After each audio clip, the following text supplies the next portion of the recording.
Halo, ketemu lagi dengan saya Mike. Gue Peter. Hari ini kita lanjutin ya pembahasannya di karakter development.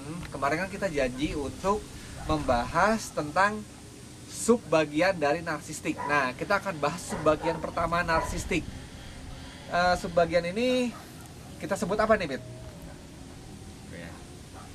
Yang itu loh. Yang bro.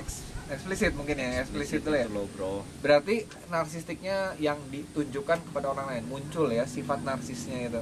Dimunculkan. Dimunculkan. Sengaja lagi. Sengaja dimunculkan. Jadi memang muncul terlihat lah. Jadi Terlihat. kita kalau mengenal orang-orang seperti itu, kita langsung tahu bahwa dia narsistik. Mungkin kita bisa langsung lihat ciri-cirinya dulu ya, Ben ya. Orang-orang narsistik yang eksplisit itu seperti apa? Mungkin kalau kita lihat salah satunya Donald Trump. Setiap kali dia berpidato ya campaign gitu ya, kampanye kepresidenan, dia selalu bilang nobody's better than me. Nobody better than me. I'm the best. Nobody better than me ya. Ya itu menganggap dirinya sangat superior, grandios, self grandios ya, flamboyan gitu. Flamboyan. Jadinya nggak ada yang lebih better dari dia. Dia harus mendapat Ya, pengakuan. Terus harus ada perlakuan khusus VIP ya. VVIP. VVIP. Nah, itu mungkin salah satunya. Mungkin Peter bisa nambahin nih dari sisi psikologis, ciri-cirinya apa lagi nih yang eksplisit tuh. Jadi yang selain suka membanggakan diri sama minta perlakuan khusus, apa mungkin mereka tuh kurang empati juga atau bagaimana tuh? Iya, jadi dia karena egonya terlalu besar ke dirinya sendiri, jadi mereka itu kurang empati ke orang lain. Jadi kebanyakan keputusannya mungkin egois ya, secara jadi egois. Egonya. Untuk kepentingan dia, orang lain rugi dia nggak peduli ya. Iya, kan senternya diri sendiri. Berarti resiko dari narsistik ini adalah si orang ini sebenarnya nggak sadar ya menyakiti orang sekitarnya kan. Iya. Wah. Jadi ciri yang lain juga kayak hedon gitu, bro. Hedon tuh yang itu ya, orang yang belanja secara berlebihan untuk konsumen, untuk diri sendiri ya. Lagi-lagi gengsi ya, diri sendiri ya. lagi-lagi ego, lagi-lagi gengsi, image diri sendiri yang jadi hedon semua di ini. Kalau saya sih pernah baca yang ini mengenai self esteem movement. Self esteem movement itu kan sekitar tahun 60-an lah, dipromosikan oleh beberapa orang. Akhirnya revolusi pada tahun 60-an itu merubah generasi yang di tahun 70 dan 80-an. Mereka lebih consumerism ya, mereka lebih yang seperti Peter bilang tadi, hedon ya. Jadi lebih banyak belanja untuk kepentingan gengsi diri sendiri. Mungkin sekarang itu yang dialami juga sama generasi muda kita ya. Jadi sekarang muncullah istilah hedon gara-gara self esteem movement itu ya, bro ya. Sebenarnya self esteem movementnya sendiri tidak jelek, cuman karena beberapa orang salah mengartikannya, akhirnya ya berbuntut lah seperti itu. Nah, untuk itu sendiri self esteem movement yang sekarang berbuntut hedonisme ini kan kelihatannya kalau anak-anak sekarang gengsi dong, masa mobilnya pakai yang butut gitu ya, harus pakai mobil sport, taunya nabrak di jalan. Iya, banyak kejadian kayak gitu. Kalau motor racing yang kita bahas minggu lalu itu masuk dong ya, narsistik. Oh iya. Iya. Knalpot polisi. Gaya. Hey everybody, lihat saya. Look at me. Yeah. Saya suaranya keras. Mungkin itu ya. Gue jago ngebut, jeger. Yang kayak Superman itu. Iya. Posisinya. Gue kayak Superman, jeger. Ya itu mungkin salah satu dari efek narsistik. Nah, untuk Peter bagaimana sih caranya untuk menghindari si narsistik yang eksplisit ini? Jadi yang dimunculkan, yang kadang disebut self grandio atau flamboyan ya. Flamboyan.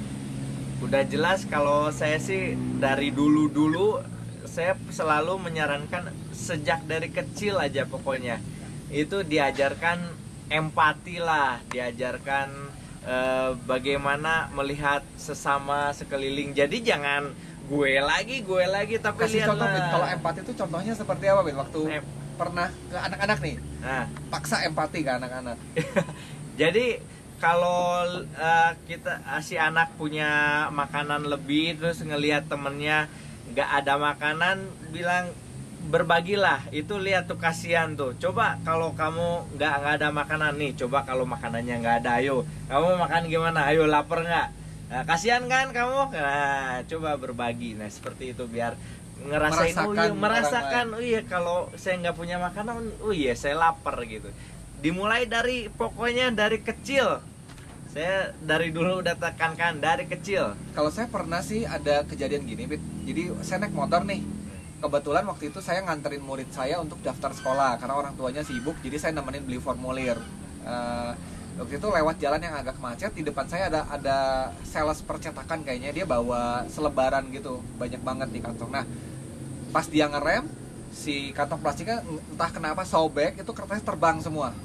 Nah, waktu itu saya nggak suruh murid saya bantuin, tapi saya langsung berhentiin motor, saya kumpulin kertasnya, saya bantuin orang itu karena kesian terbang semua. Beberapa kertas memang kotor sih, saya usahain memang nggak kotor, saya kumpulin, saya kasihin. Nah, ternyata saya lihat murid saya juga ternyata ikutan ngumpulin. Mungkin ya salah satunya dengan memberi apa ya, dengan contoh ini ya, contoh perbuatan, contoh nyata itu bisa mungkin ya. Betul. Untuk empati. Selain empati, apalagi nih yang bisa dibangun untuk mencegah dari self grandio narsistik itu? Paling contoh juga bisa, contoh istilahnya ya, contoh buruknya bisa, karena ya anak lebih nyerap tuh kalau melihat contoh nyata.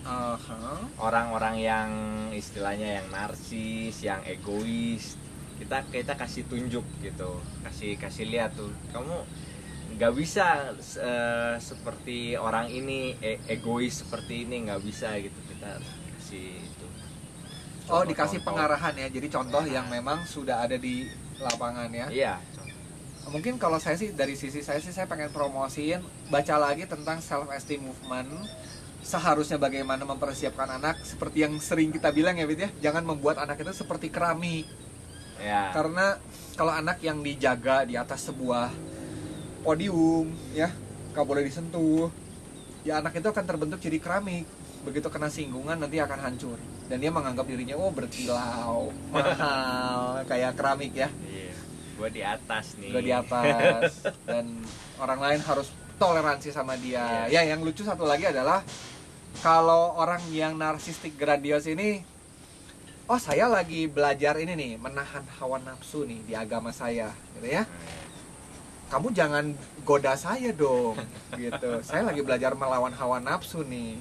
Jadi kalau bisa mah bayi juga jangan menyusui, soalnya nanti godaannya double. Iya nggak? Ngerti ya? Bro, ngerti. Tapi judulnya itu toleransi. Tapi toleransinya hanya orang lain toleransi pada kita. Tapi kita ke orang lain nggak perlu toleransi. Kan kita VIP. Gitu ya. Itu salah satu contoh narsistik yang perlu direnungkan. Banyak sekali hal seperti itu ya. Mungkin pencegahannya dari kita ya segitu aja. Kita nggak perlu bahas terlalu banyak. Kalau pengen dibahas lebih lanjut lagi, lebih dalam lagi, boleh sampaikan di komentar. Kita akan bahas lebih dalam lagi dengan data-data yang lebih lengkap lagi. Jangan lupa di like, subscribe, share ke teman-temannya tentang video ini. Kita akan bahas di subbagian yang satunya lagi di episode yang akan datang ya, betul ya, Bit ya? See you.